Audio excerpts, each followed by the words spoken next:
Hi, I'm Helen Bauer, and this is the Heart of Hospice podcast.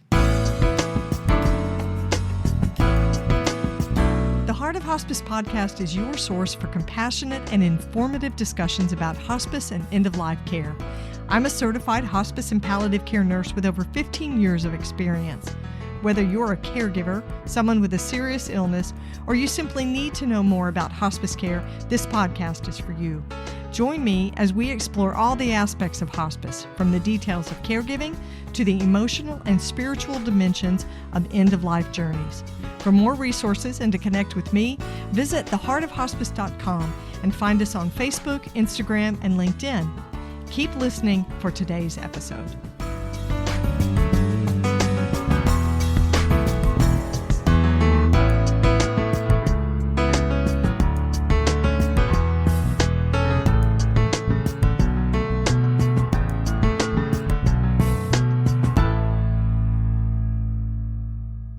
This is the Whole Care Network.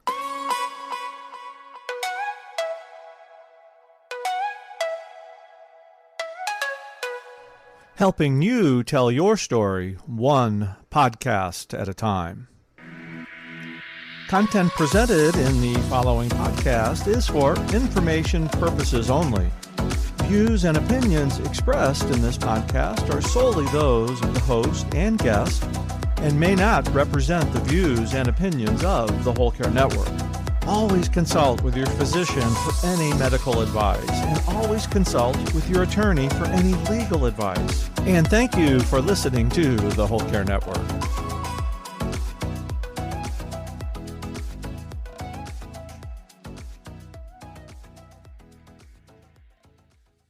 This episode is sponsored by Hospice Navigation Services.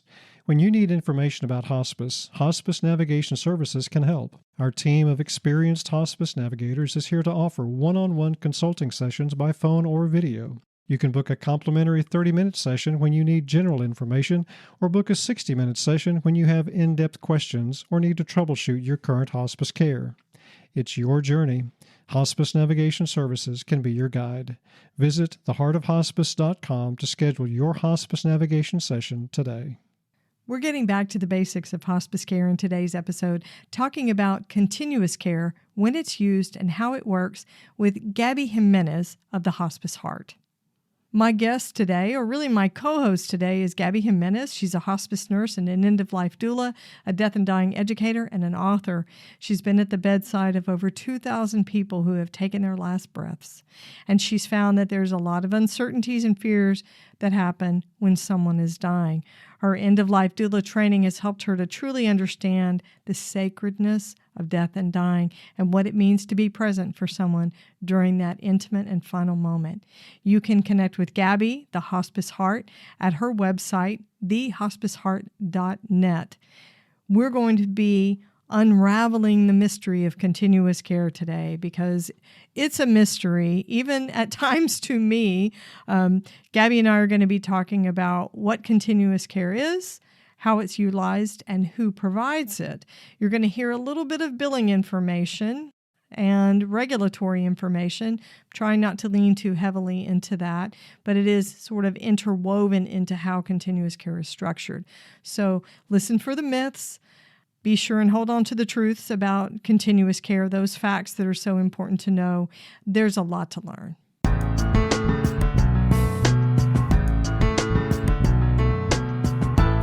Gabby, the Hospice Heart, welcome back to the podcast. It's so great to have you with me again. Well, thank you very much. I'm happy to be here. We're going to have to put you on the payroll. I'm all right with that. What is this, like the fifth or sixth time you've been with me? I love it. Honestly, I think it's been more than that because there were the ones that we did in pieces, with different members of the hospice team. Yeah, the series that we did. I got to tell you, this is probably, I wouldn't do this conversation with anybody but you because we're talking about continuous care today. And it is a sticky, kind of complicated topic, and I've been dreading it. But I know between the two of us, we can tackle it. You're going to bring the clinical side. I'm going to bring some of the regulatory, not too much of it, but some of the regulatory pieces. And we are going to really put together this back to basics episode on continuous care. I'm dreading it a little bit, so we're gonna hold each other up on this one. Well, my hope is that we can help remove some of the confusion. I think people have some misconceptions about what continuous care means. Yes. And I think they also aren't certain about the benefits of it as well. And so maybe this is an opportunity for us to clarify and educate all at the same time. I love that.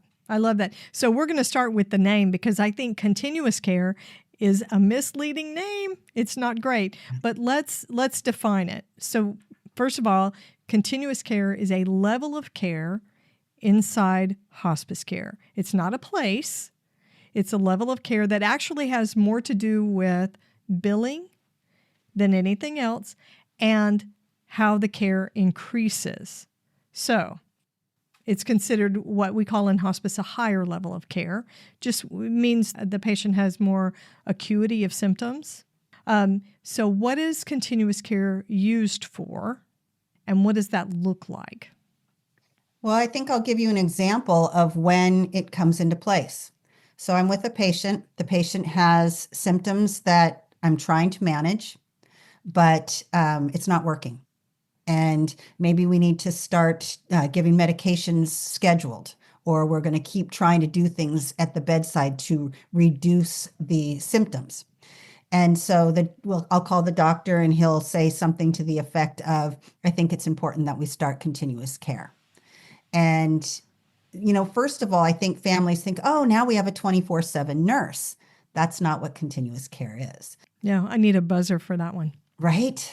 And I think what people don't understand is that really what it is that this means that we need to spend more time at your bedside to reduce the symptoms that you're having, to use all of our tools and experience to find a way to bring some peace to this person, to remove suffering. And it might take more meds. It might take positioning. It might take time. Sometimes patients are alone and don't have family members to help with this.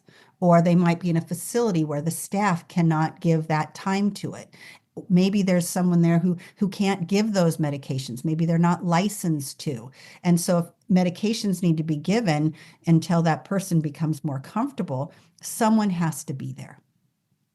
So most of the care that we provide is in a patient's personal home, personal residence.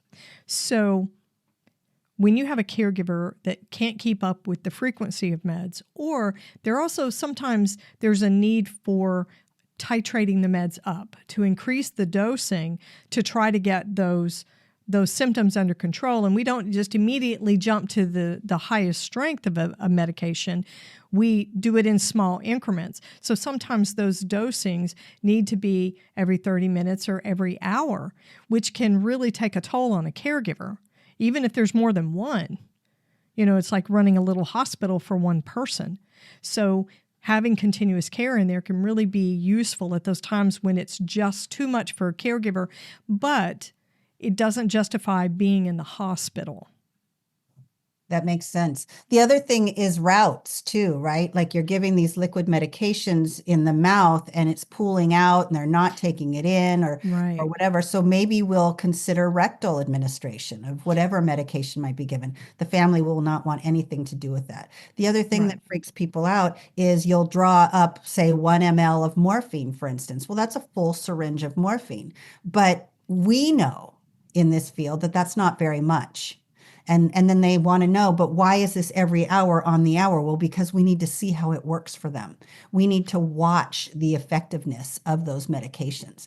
But there is so much fear and misconception about medications that part of this role is not just to reduce symptoms, but to educate and support those at the bedside, either to train them and help them feel more confident to do it, or to explain what is happening. But medications do not work the same way in each human body. And that's another misconception. Oh, well, just give them this. It worked for my sister. Right. That is not a guarantee. So yes, we have to keep titrating, as you said, maybe up the meds, maybe start every hour and then move to every 3 or every 6, depending on how they're responding. But what if they don't respond well? What if we need to change the medication? This is where continuous care is so beneficial, because it's this continuous monitoring of a person, their experience, their symptoms, and everything that is happening in that space. Right. And then you have that nurse at the bedside. So say you've given that new dose twice and the symptoms remain the same. The patient is still in pain or very short of breath or very agitated. Then a nurse is there to immediately assess that it's not effective, can call the doctor immediately instead of the caregiver having to monitor and decide, should I call the nurse? And then the nurse having to call the doctor and get another order. And then the nurse having to call the family back and give new instructions for new meds. Having a continuous care nurse there streamlines that process so that response to the uncontrolled symptoms happens much faster. I call it time management. It's symptom and time management. Having that nurse at your bedside reduces the time, because it could take, you just described a situation that could take 45 minutes to an hour, sometimes longer. Yeah, and if you want to add another med, getting it out there. Right? Or just get some advice. You call the hospice calls the doctor reviews the case. I mean, all that takes a while. Then you arrange for a nurse to go out, or let's say the medications you're wanting aren't in the house. Right. Those have to be ordered. All of this takes time. With continuous care, you have somebody right there that can monitor and manage the symptoms in a way that is far more effective time-wise, but also can reduce the suffering physically for the person in the bed, but also for those having to witness this. Having that person there is the difference between pain and peaceful. Absolutely. Oh, I like the way you said that. It's the difference between pain and peaceful. Very nice. Okay, so what are some of the symptoms that we would use continuous care for? Pain is obviously a big one. Pain is definitely a big one. And just from my experience, in most cases, not all, but in most cases, pain is actually easier to manage than agitation and restlessness. And just that whole turmoil that the body is going through, and terminal delirium, and just that mental reaction, the mental, the emotional, and the physical reaction to a body that is trying to die is big. I mean, I've seen patients throwing themselves out, off the bed, or just becoming bigger than life, which no one can truly handle independently. The behavioral stuff, I think, is way more challenging than the physical stuff. Absolutely. And you have a caregiver. A good example is a caregiver that's been taking care of this person for a few years, right? Knows them really well, has walked them, fed them, bathed them, and then things change, which we've all seen in this field. This is what happens at the end of life. That caregiver cannot align their care to that patient's needs, and it becomes scary. Yeah. To watch someone you've cared for, and the family goes through this as well. They become angry. They become bigger than life. They become, and some use the word monster or even zombie-like, where they're completely out of control. How do you manage that? Well, it does take, and I'm not a big pusher of medications unless needed. These are those cases when they are definitely needed, and you need someone there to manage them and figure out a plan of care that truly will reduce it.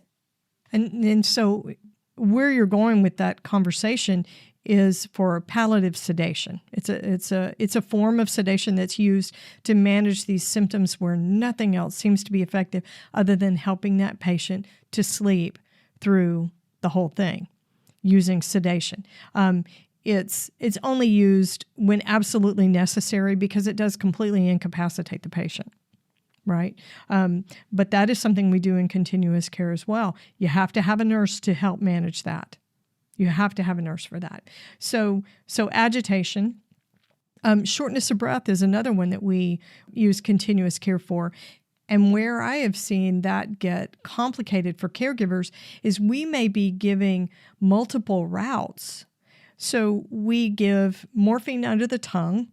If the patient can tolerate it, we do inhalers, right? A lot of patients towards the end of life can't do inhalers because it takes some coordination and, of course, the mental acuity to be able to time the breath in with the shot of the inhaler. But we also may be giving breathing treatments as well with albuterol or different bronchodilators, in addition to putting morphine inside a nebulizer. So that kind of caregiving burden for medications becomes overwhelming and not a realistic thing for any caregiver to do. That's another situation where continuous care might be really useful. I have honestly never used an inhaler or morphine via a nebulizer, but I like the idea of that. I appreciate where that's coming from. It's an off-label use. And most of the research, from what I remember, is anecdotal.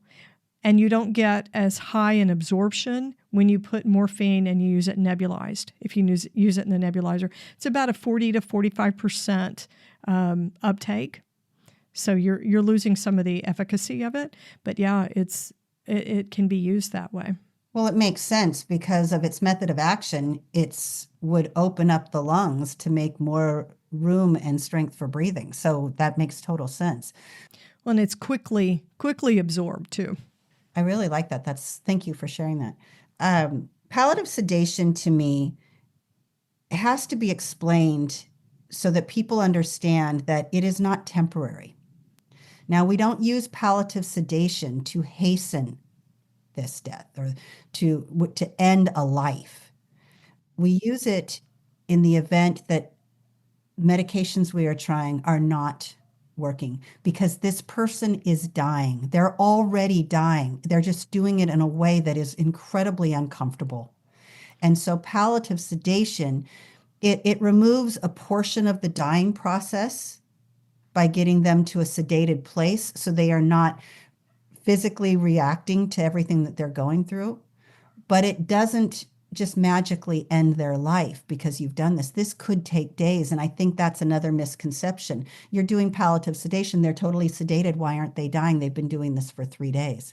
Right. The thing that we need to make clear is that the body knows what to do. And depending on how strong, especially their heart is, all those meds can get them to a deep sedation, but will not just end their life because that is not the intention of it. The intention is to sedate them enough to where they are no longer reacting to what is going on with them.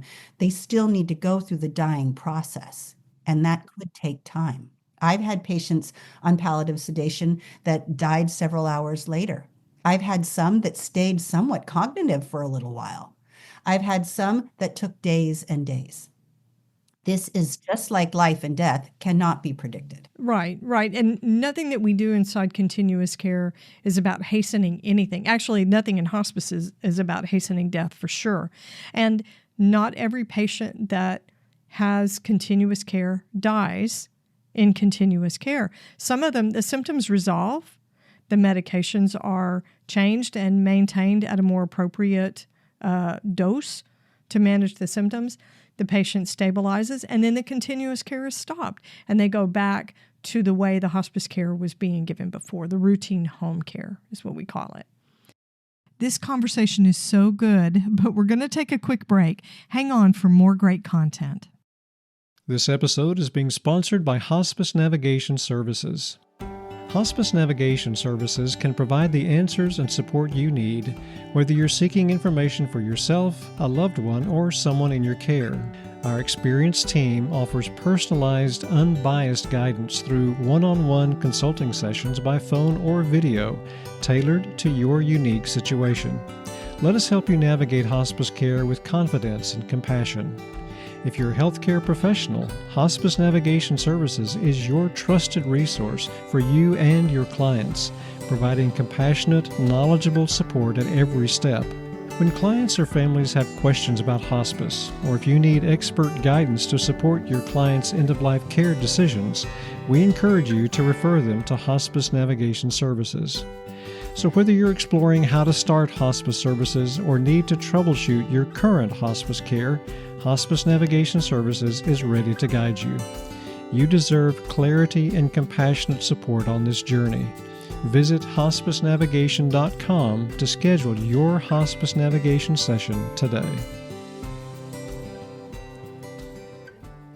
So I want to talk about a little bit of the business side of it, right? So the first thing for a Medicare hospice patient, it doesn't cost the patient or the family anything to have continuous care start for the patient.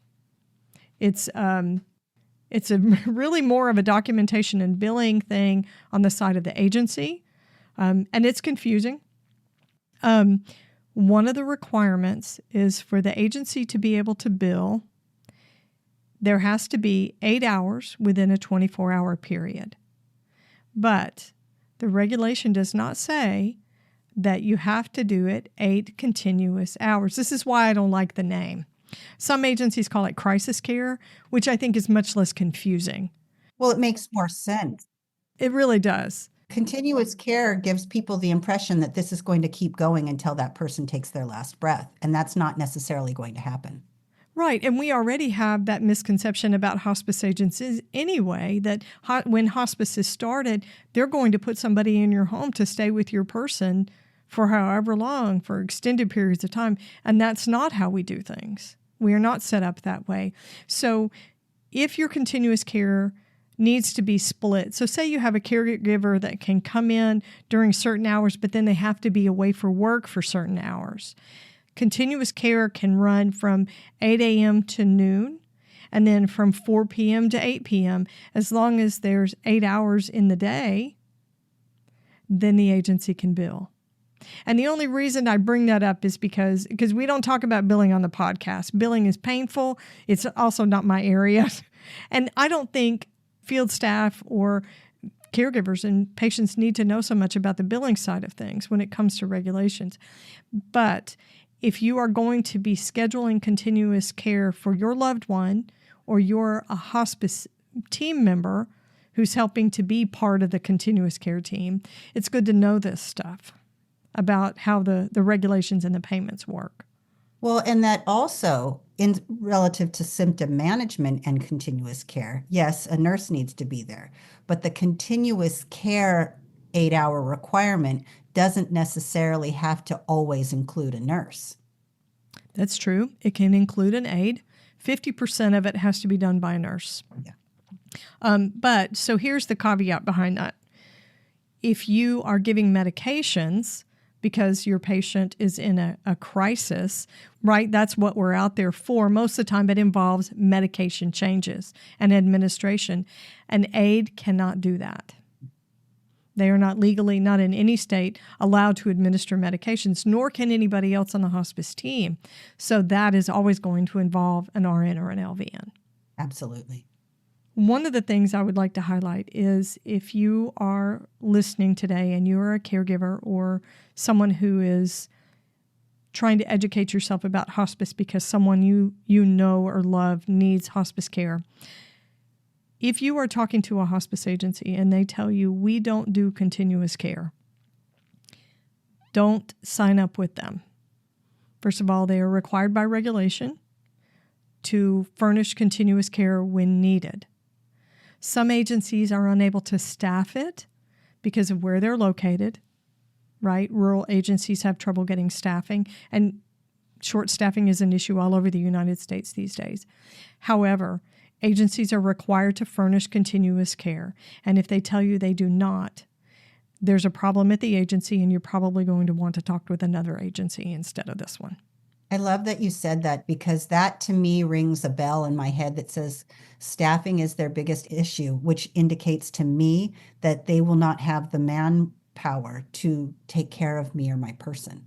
So Right. if they say no to that up front, what does that mean? So I like that you said that. I think that is important that they, you may not need that, But you need to know that when you sign up with a hospice, that you have all of their resources.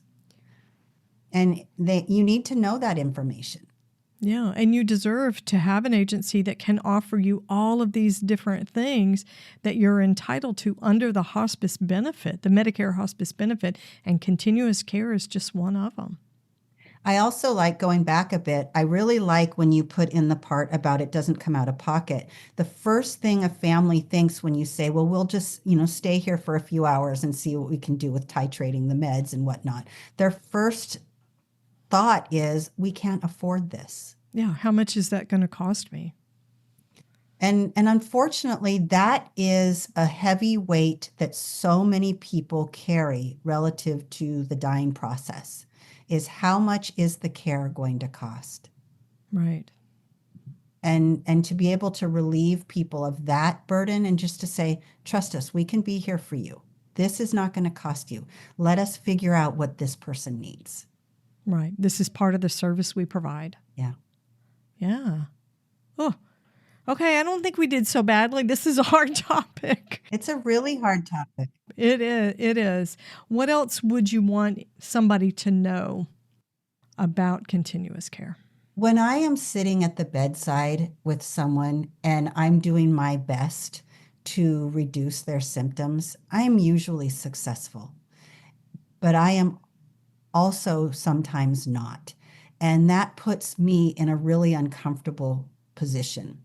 As a clinician, I am so thankful for continuous care because it allows me the luxury of time to be there to do whatever I possibly can to reduce this person's suffering and the emotional suffering that the family's experiencing. That's a gift to me that we can offer that. And the benefits can often, and I said this already, but the benefits truly are the difference between pain and peaceful. And I think that is one of the things that is the purpose and intention behind hospice. It's providing end-of-life care. It's offering a soft landing to any human being that is dying. And we do everything in our power that we can. And if we can't, then we need to tap into our resources, and having those resources are so important. Well said. Well said. Gabby, I think we can close it here because I think we've said all the things when it comes to continuous care. Just know that level of service is available to you through your hospice agency, or if you're an end-of-life worker on a hospice team, that is something that you might want to be part of. Some agencies have specific staff designated to be a continuous care team. So it's a complicated topic, but a really vital part of the care that hospice provides. Absolutely. So, Gabby, how can listeners connect with you and find your books? Do you have a new book out? I do. Let's hear. Well, you can find all of my information on my website, thehospiceheart.net. And I just released my 10th book. And this one it's my grief poetry that I've been writing since my brother died. And it's about death and life and grief and just what it feels like to experience the loss of someone you love. Beautiful. So they can order on the website, connect with you. You do a lot of writing. You've got a fantastic Facebook group that's very active. How can they find you on Facebook? If you go to my website, the links to my Facebook is there, my books, my blogs, my classes, everything's there. The website is my hub. I love it. Thank you so much, Gabby. Great to have you back on the show. Thank you. Thanks for listening to the Heart of Hospice podcast. Check out our sponsor in the show notes and please leave a rating and review on Apple Podcasts. We would appreciate it if you would share this episode with your friends and family and anyone who needs to know more about hospice. Connect with us on Facebook, Instagram, and LinkedIn. And remember, no matter who you are or where you are in your hospice journey, you are the heart of hospice.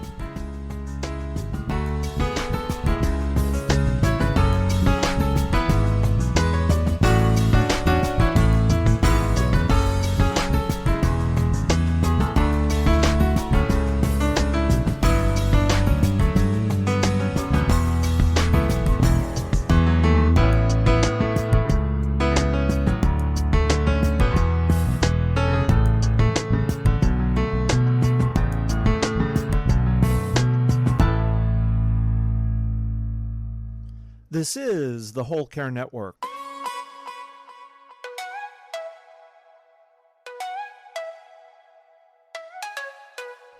Helping you tell your story one podcast at a time.